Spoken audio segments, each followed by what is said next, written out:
TK. Vinodan, ഇപ്പോൾ ശ്രീ ദാമോദർ പ്രസാദ് അതിരൂക്ഷമായി നടത്തിയ വിമർശനങ്ങളെ അങ്ങ് എങ്ങനെ കാണുന്നു? കേവലം പാർലമെന്ററി വ്യാമോഹത്തിനപ്പുറം ഈ പദവിയുമായി ബന്ധപ്പെട്ട മറ്റ് താല്പര്യങ്ങളൊന്നുമില്ല CPIക്ക് എന്ന് പറയുന്ന ഒരു കാര്യം. ഇനി തെരഞ്ഞെടുപ്പ് പരാജയവുമായി ബന്ധപ്പെട്ട് പറയുകയാണെങ്കിൽ CPM-ന് പ്രധാനപ്പെട്ട റോളുണ്ട്. അതോടൊപ്പം തന്നെ CPI ഈ പറഞ്ഞ ഈ സംഘപരിവാറിനെതിരെ അതിശക്തമായി പ്രതികരിക്കുന്നു എന്നൊക്കെ പറയുമ്പോൾ ചാത്തന്നൂരിൽ BJP അവിടെ വിജയിച്ച് വന്ന ഒരു സാഹചര്യം കൂടിയുണ്ട്. അപ്പോൾ CPIയിൽ നിന്നും വലിയ ഒഴുക്ക് BJP-യിലേക്ക് പോകുന്നുണ്ട്. പല മണ്ഡലങ്ങളിലും അത് വളരെ പ്രകടമായിട്ട് തന്നെ കണ്ടിട്ടുള്ളതാണ്. അപ്പോൾ അതിലൊക്കെ എന്ത് കാര്യങ്ങൾ, എന്ത് നടപടികൾ പാർട്ടി എടുത്തു എന്നൊരു ചോദ്യം കൂടിയുണ്ടല്ലോ. വളരെ വളരെ ആത്മനിഷ്ഠമായ വിശകലനമാണ് ദാമോദർ പ്രസാദ് നടത്തിയത്. മലബാറിൽ നിന്നുള്ള സുഹൃത്തുക്കൾക്ക് പറ്റുന്ന വലിയൊരു അബദ്ധമാണ്. നമ്പൂതിരിപ്പാട് പോലും പറയുമായിരുന്നു CPI എന്ന് വെച്ചാൽ കുറച്ചു കാലം കഴിയുമ്പോൾ അങ്ങ് ഇല്ലാതാവും, അന്തിത്തിരി കത്തിക്കാൻ ആളുണ്ടാവത്തില്ല എന്ന് പറഞ്ഞ്. സ്വന്തം വീട്ടുമുറ്റത്തിറങ്ങി റോഡിൽ നോക്കുമ്പം കാണുന്ന ആളാണ് രാഷ്ട്രീയമെന്ന് ധരിക്കാനുണ്ടാകുന്ന അബദ്ധമാണ്. കേരള രാഷ്ട്രീയത്തിൽ CPIയുടെ പ്രസക്തി എന്താണ് എന്ന് ചോദിക്കുമ്പോൾ രാഷ്ട്രീയമായിട്ട് വിശകലനം ചെയ്യുമ്പോൾ കാര്യങ്ങളെ എങ്ങനെയാണോ കാണേണ്ടത്? കാരണം അധികാരത്തിൻ്റെ എല്ലാ സുഖവും അനുഭവിച്ചു എന്ന് പറഞ്ഞാൽ 1978 പട്ടിൻഡായിൽ ചേർന്ന 11-ാം പാർട്ടി കോൺഗ്രസ് എടുത്ത രാഷ്ട്രീയ നയത്തിൻ്റെ ഭാഗമായിട്ടാണ് ഇടതുപക്ഷ ജനാധിപത്യ മുന്നണി രൂപീകരിച്ചത്. ആ പാർട്ടി നയം തിരുത്തുന്നിടത്തോളം ഇടതുപക്ഷ ജനാധിപത്യ മുന്നണിയുടെ ഭാഗമാവും, തെരഞ്ഞെടുപ്പിൽ മത്സരിക്കും, അധികാരത്തിൽ പങ്കുപറ്റും. മറ്റേതൊക്കെ അധികാരത്തിൻ്റെ സുഖം അനുഭവിച്ചു. പിന്നെന്താ പിണറായി രാജനാണെങ്കിൽ പിണറായി വിജയന് പ്രശ്നമുണ്ടാവത്തില്ല. ഇതൊക്കെ വളരെ വളരെ ആത്മനിഷ്ഠമായ വ്യാഖ്യാനങ്ങളല്ലേ. അതുപോലെ തന്നെ CPI എവിടെയാണ് ജനകീയ ഇതിന് പോയത്, റോഡിലിറങ്ങി പ്രശ്നം ഉണ്ടാക്കിയത്, ഇതൊരു ജനകീയ പ്രശ്നമായിട്ട് ഉയർത്തിയത് ഇവിടെ ചോദിച്ചപ്പോൾ CPI ഇടതുപക്ഷ ജനാധിപത്യ മുന്നണിയിൽ പ്രതിപക്ഷ ഉപനേതാവ് സ്ഥാനം ഞങ്ങൾക്ക് വേണം എന്നാവശ്യപ്പെട്ടു. ആ കാര്യത്തെക്കുറിച്ച് പത്രക്കാർ ചോദിച്ചപ്പോൾ ഞങ്ങൾക്ക് അവകാശപ്പെട്ടതാണ് എന്ന് പറഞ്ഞു. അതല്ലാതെ റോഡിലിറങ്ങി അതൊരു ജനകീയ പ്രശ്നമായിട്ട് CPI ഉന്നയിച്ചോ? നമ്മൾ കാര്യങ്ങളെ കാണുമ്പോൾ രാഷ്ട്രീയമായി കാണണ്ടേ. അതിനെ വളരെ വ്യക്തിനിഷ്ഠമായി നമ്മുടെ രാജനെ എനിക്കിഷ്ടമല്ല, മറ്റേ ഇഷ്ടമാണ്, അങ്ങനെയൊക്കെ അല്ലല്ലോ കാണേണ്ടത്.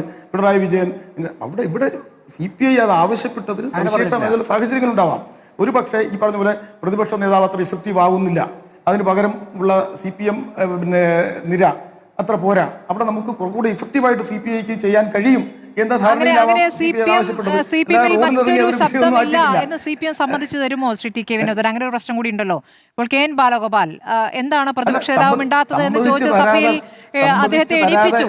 അപ്പോൾ ആ റോൾ അദ്ദേഹം ആഗ്രഹിക്കുന്നുണ്ട്, അല്ലെങ്കിൽ അടുത്ത നിരയായി അവിടെ സഭയ്ക്കകത്ത് KN ബാലഗോപാൽ ഇതിനകം പ്രതിഷ്ഠിക്കപ്പെട്ട് കഴിഞ്ഞിരിക്കുന്നു. അപ്പോൾ അത് CPIക്ക് വിട്ടുകൊടുക്കുക എന്നുള്ളത് CPM-നെ സംബന്ധിച്ച് ചെയ്യുമോ എന്നൊരു ചോദ്യം ഉണ്ടല്ലോ. അല്ല, അതൊക്കെ അവരുടെ പ്രശ്നമാണ്. ദാമോദർ പ്രസാദ് പറഞ്ഞു പിണറായി വിജയൻ അങ്ങനെ തീരുമാനിച്ചാൽ പിന്നെ അത് മാറ്റാൻ ഒക്കത്തില്ല. അങ്ങനെയൊക്കെ വഴങ്ങേണ്ടി വരുമല്ലോ. ഞാൻ അതാണ് 67-69 കാര്യം പറഞ്ഞത്. ഒന്നാം പിണറായി സർക്കാർ ഞാൻ പറയട്ടെ, എല്ലാ കാലത്തും ഞാൻ പറയുന്നത് തീർച്ചയായിട്ടും എല്ലാ കാലത്തും അധികാരത്തിന്റെ ഭാഗമായി കൊള്ളാവുന്നോ അത് പാർലമെന്ററി പദവികൾ വഹിച്ചുകൊള്ളാവുന്നൊന്നും CPI ആരോടും പറഞ്ഞിട്ട് എനിക്ക് തോന്നുന്നില്ല. CPI അങ്ങനെ ഒരു പാർട്ടിയല്ല. നിങ്ങളൊരു കാര്യം മനസ്സിലാക്കേണ്ടത്, 80കളിൽ ഖാലിസ്ഥാൻ തീവ്രവാദത്തിനെതിരായി നടത്തിയ സമരത്തിൽ ഖാലിസ്ഥാൻ വാദത്തെ തോൽപ്പിച്ച പാർട്ടിയാണ് CPI. കേന്ദ്ര ഗവൺമെന്റ് അല്ല. അവിടെ ജനങ്ങളെ അണിനിരത്തി തെരുവിൽ സമരം ചെയ്ത് നൂറുകണക്കിന് പാർട്ടി നേതാക്കന്മാർ, അവരുടെ CPIയുടെ സംസ്ഥാന അസിസ്റ്റന്റ് സെക്രട്ടറി ഉൾപ്പെടെ നൂറുകണക്കിന് മനുഷ്യർ അവിടെ വെടിയേറ്റ് മരിച്ച് ഖാലിസ്ഥാൻ വാദത്തെ പഞ്ചാബിൽ തോൽപ്പിച്ച പാർട്ടിയാണ് CPI. അങ്ങനെ ചരിത്രമുള്ള ഒരു പാർട്ടി മണ്ഡൽ കമ്മീഷന്റെ കാലത്ത് ഞാൻ വടക്കേ ഇന്ത്യയിൽ അന്ന് ഡൽഹിയിൽ ഉണ്ടായിരുന്ന ആളാണ്. ഡൽഹിയിൽ മണ്ഡൽ കമ്മീഷന്റെ അക്രമാസക്തമായ ആന്റി മണ്ഡൽ അജിറ്റേഷനെ നേരിടാൻ അന്ന് AISF മാത്രമേ ഉണ്ടായിരുന്നുള്ളൂ.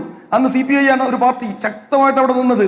അതിന് എത്രയോ സ്ഥലങ്ങളിൽ ഇത് നമ്മൾ പറയുന്നത് എൻ്റെ വീട്ടിന്റെ മുമ്പിൽ CPI ഇല്ല, അതുകൊണ്ട് CPIക്ക് എന്ത് പ്രസക്തി എന്ന് ചോദിക്കുന്ന രാഷ്ട്രീയമായിട്ട് കാര്യങ്ങളെ കാണാൻ ചരിത്രത്തെ പറയുമ്പോൾ ചരിത്രത്തിൽ CPM-നും CPIക്കും അങ്ങനെ അഭിമാനപൂർവ്വം ചൂണ്ടിക്കാണിക്കാനുള്ള പല സന്ദർഭങ്ങളുമുണ്ട് ശ്രീ ടി.കെ. വിനോദൻ. പക്ഷേ വർത്തമാനകാല രാഷ്ട്രീയത്തിലേക്ക് വരുമ്പോൾ എത്രത്തോളം അങ്ങനെ അവകാശപ്പെടാനാകും എന്നൊരു ചോദ്യം അവിടെ നിൽക്കുകയാണ്.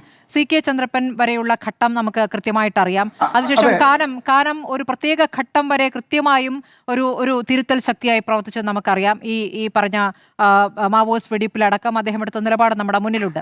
ഇനി അത് കഴിഞ്ഞിട്ട് തോമസ് ചാണ്ടിയുടെ രാജിയുടെ കാര്യത്തിൽ ആ സമയത്ത് ഒന്നാം പിണറായി സർക്കാരിന്റെ കാലത്ത് അന്ന് CPI എടുത്തിരിക്കുന്ന നിലപാട് വളരെ പ്രധാനമാണ്. ഈ ക്യാബിനറ്റ് യോഗത്തിൽ നിന്ന് വിട്ടുനിൽക്കുകയും CPI മന്ത്രിമാർ വിട്ടുനിൽക്കുന്ന ഒരു ആദ്യത്തിൽ നടാടെ എടുത്തൊരു തീരുമാനം, അത് പിന്നീട് പിണറായി വിജയന് അങ്ങനെ ചെയ്ത് ശരിയായില്ല എന്ന് പറയേണ്ടി വന്നു. അതിനുശേഷം തോമസ് ചാണ്ടിയുടെ രാജിയിലേക്ക് അത് നയിച്ചു. അപ്പോൾ ഈ തരത്തിൽ തിരുത്തൽ ശക്തിയായി ചില ഘട്ടങ്ങളിൽ പ്രവർത്തിക്കുന്നു, ചില ഘട്ടങ്ങളിൽ മൗനം പാലിക്കുകയും ചെയ്യുന്നത് നമ്മൾ CPIയെ കുറിച്ച് കണ്ടിട്ടുണ്ട്.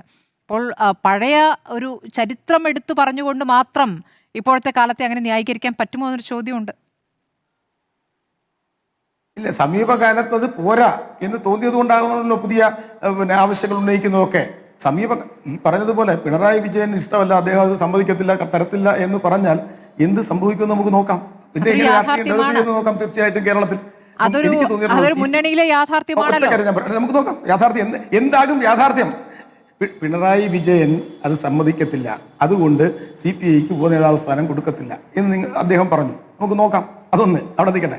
എനിക്ക് തോന്നിയത് CPI ശക്തമായിട്ട് ഇടപെട്ട് തിരുത്തേണ്ടിയിരുന്ന ഒരു സന്ദർഭം 2006 മന്ത്രിസഭ രൂപീകരിച്ചപ്പോൾ 96 നമ്പൂതിരിപ്പാട് ജീവിച്ചിരിക്കുമ്പോൾ അദ്ദേഹം പറഞ്ഞത് ഈ ഇതുണ്ടല്ലോ, അധികാര വികേന്ദ്രീകരണം നടപ്പായതുകൊണ്ട് മന്ത്രിമാരുടെ എണ്ണം കുറയ്ക്കണം, 14, അതായത് 10-1 മതി മന്ത്രിമാർ. അപ്പോൾ ഓരോന്ന് അത് അദ്ദേഹത്തിന് വലിയ ബുദ്ധി എന്ന് പറഞ്ഞാൽ CPMന്റെ 8 7 CPI 4 3 ബാക്കി എല്ലാവരും പാവങ്ങളുടെ 2 1 വീതമായി. അപ്പം അത് ശരി 14 പിന്നെ ഇതിന് 2006 20 അപ്പോൾ ആ സമയത്ത് അത്തരം കാര്യങ്ങൾ അന്നേരം 20 അവിടെയൊക്കെ അടിസ്ഥാനപരമായ പ്രശ്നങ്ങൾ ഇടപെടണമായിരുന്നു. നേരത്തെ RJD നേതാവ് നമ്മുടെ Varghese George sir, Varghese George അവരോട് പറയണം, CPMനോട് എന്താ നിങ്ങൾ പ്രശ്നം ഉണ്ടാക്കുന്നത്, ഉപനേതാവ് സ്ഥാനം CPIക്ക് അവകാശപ്പെട്ടതല്ലേ എന്ന് പറയേണ്ടതിന് വരെ CPI പ്രശ്നം ഉണ്ടാക്കരുതെന്ന് പറഞ്ഞത് അദ്ദേഹം ഇങ്ങനെ അങ്ങ് ശീലിച്ചു പോയ ഒരു പാർട്ടിയുടെ ഭാഗമായതുകൊണ്ടാണ്. അപ്പോൾ ആ താപ്പ് വെച്ച് CPI അളക്കാൻ കഴിയത്തില്ല. ഞാൻ നേരത്തെ പറഞ്ഞ കാര്യം എന്ന് വെച്ചാൽ 65-ൽ 3 സീറ്റിൽ ഒതുങ്ങിയ പാർട്ടി 67-ൽ തിരിച്ചു വരികയും 69-ൽ കേരളത്തിൽ മുഖ്യമന്ത്രി സ്ഥാനം എടുക്കുകയും 77 ആകുമ്പോൾ കേരളത്തിലെ സിംഗിൾ ലാർജസ്റ്റ് പാർട്ടിയാണ് CPI. ഓർക്കണം, സിംഗിൾ ലാർജസ്റ്റ് പാർട്ടി. PKV പ്രതിപക്ഷ നേതാവായി, പിന്നീട് ആ മന്ത്രിസഭ പിന്നെ PKV അപ്പുറം പോയപ്പോൾ കരുണാകരൻ മുഖ്യമന്ത്രിയായപ്പോൾ PKV ആണ് പ്രതിപക്ഷ നേതാവ്. അന്ന് നമ്പൂതിരിപ്പാട് പിന്നെ നിയമസഭയിലേക്ക് വന്നില്ല, കാരണം അദ്ദേഹത്തിന് ക്ഷീണം. പ്രതിപക്ഷ നേതാവായിരുന്ന മനുഷ്യൻ പിന്നെ CPMന്റെ പാർട്ടിയുടെ രണ്ടാമത്തെ പാർട്ടിയുടെ നേതാവായിട്ട് വന്നില്ല. അങ്ങനെയൊക്കെ ഒരുപാട് കീഴ്വഴക്കങ്ങളുണ്ട്. ഞാൻ മുമ്പ് ചർച്ചയിൽ പറഞ്ഞതുപോലെ അഴീക്കോടൻ രാഘവനും വെളിയം ഭാർഗവനും സപ്തകക്ഷി മുന്നണിയുടെ കൺവീനർമാരായിരുന്നു. കൊച്ചു പാർട്ടിയായ SSPയുടെ നേതാവായിരുന്ന വീരേന്ദ്രകുമാറാണ് 70-77-ൽ പ്രതിപക്ഷ ഏകോപന സമിതിയുടെ കൺവീനർ. സെബാസ്റ്റ്യൻ പോൾ സാറിനെ പോലുള്ളവർക്കൊക്കെ നന്നായിട്ട് ഓർമ്മയുണ്ടാവും. അപ്പോൾ അങ്ങനെയൊക്കെ കീഴ്വഴക്കങ്ങൾ പിണറായി വിജയൻ തീരുമാനിക്കുന്നതാണ് കീഴ്വഴക്കങ്ങളൊന്നുമില്ല. അങ്ങനെ കീഴ്വഴക്കങ്ങൾ മാറണമല്ലോ, മാറ്റാൻ കഴിയുമോ നോക്കുവാണല്ലോ. അപ്പം ഈ CPIക്ക് എന്ത് പ്രസക്തി, CPIക്ക് എന്ത് ചെയ്യാൻ കഴിയും എന്ന അന്വേഷണമായിരിക്കും അവർ നടത്തുന്നത്. നമുക്ക് നോക്കാം. പക്ഷേ സഭയ്ക്കകത്ത് മാറിയിരിക്കുകയും വേണ്ടി വന്നാൽ CPM എടുക്കുന്ന നിലപാടിനെ തന്നെ വിമർശിക്കുകയും സഭയ്ക്കകത്ത് അങ്ങനെ ചെയ്യുമ്പോൾ ആകെ ആരാണ് ദുർബലപ്പെടുന്നതെന്നൊരു ചോദ്യമുണ്ടല്ലോ. അല്ല, അങ്ങനെ ഇല്ലല്ലോ. മാറിയിരിക്കേണ്ടി വന്നാൽ മാറിയിരിക്കും. ഇടതുപക്ഷത്തിന്റെ നിലപാടുകളാണല്ലോ പ്രധാനം. ഒരു മുന്നണിയുടെ പേരല്ലല്ലോ ഇടതുപക്ഷം എന്ന് പറഞ്ഞാൽ. ഇടതുപക്ഷത്തിന്റെ നിലപാടുകൾ, കമ്മ്യൂണിസ്റ്റ് രാഷ്ട്രീയം അത് ഉയർത്തിപ്പിടിക്കുക എന്നുള്ളതാണ് പ്രധാനം. അല്ലാതെ ആര് ദുർബലമാകുന്ന കമ്മ്യൂണിസ്റ്റ് രാഷ്ട്രീയം, ഇടതുപക്ഷ ആശയങ്ങൾ ദുർബലപ്പെടരുത്, അതാണ് പ്രധാനം. അതിനുവേണ്ടി നിലകൊള്ളുമ്പോൾ ഇടതുപക്ഷത്തിൽ നിന്ന് ഉണ്ടാകുന്ന വ്യതിചലനങ്ങളെ എതിർക്കുമ്പോൾ ഇടതുപക്ഷമാണ് ശക്തിപ്പെടുന്നത്.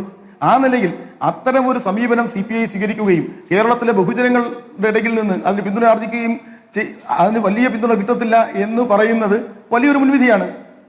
ഞാൻ പറഞ്ഞത് 70-77 ഭരണത്തിന് അടിയന്തരാവസ്ഥയുടെ പ്രശ്നമുണ്ടായിട്ട് പോലും 111 സീറ്റോടുകൂടി അധികാരത്തിലെത്തിച്ചത് ഒരു പാരമ്പര്യം. അതുപോലെ ഏത് രീതിയിലും കേരള രാഷ്ട്രീയത്തിന്റെ ഗതി മാറ്റാൻ ശേഷിയുള്ള ഒരു പാർട്ടിയാണ് CPI.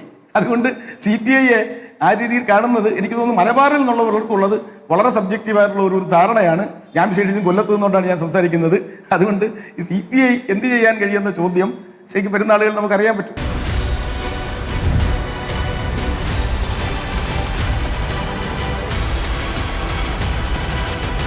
ഡിബേറ്റ് വിത്ത് സ്മൃതി പരുത്തിക്കാട്.